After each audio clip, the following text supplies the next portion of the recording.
No one expected that a single man stepping out of a Parisian hotel could send half the world into a hush.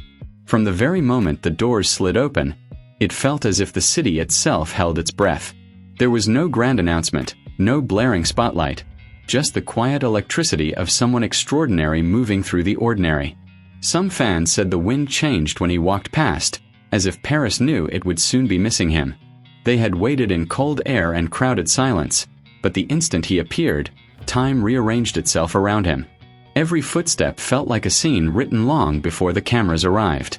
There was something cinematic about the way he lifted his head, not in arrogance but in quiet understanding of the moment.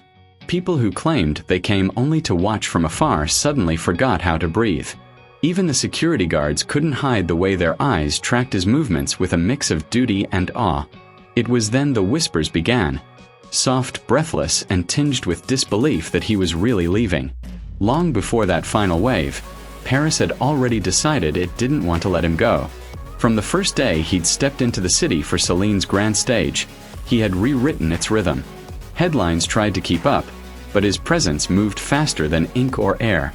In cafes and studios, people replayed the same short clip of him arriving, unable to explain why it felt like watching history. Fashion insiders pretended to analyze the details of his outfit, when really, they were studying the aura surrounding him. Every mention of his name online multiplied like sparks catching in velvet night. The world didn't just look at him, it turned around him as if orbit were a choice. At the Celine fashion show, the cameras didn't follow the runway, they followed him. More than 2 million mentions in hours, and yet not one seemed enough to fully name what he did to people. Some guests were seen pausing mid-conversation, losing their words the moment his silhouette appeared in their peripheral vision. He walked as though the carpet rose to meet him, not the other way around. His confidence didn't roar, it radiated like something that had always belonged to him. You could almost hear the unspoken thought in the crowd, that strength could be gentle, that elegance could be unforced. When he smiled, the photographers forgot to shout directions. They just adjusted to him. Fans swore his glance felt choreographed by fate, not cameras. Even those who weren't there claimed to feel the tremor of his arrival through their screens.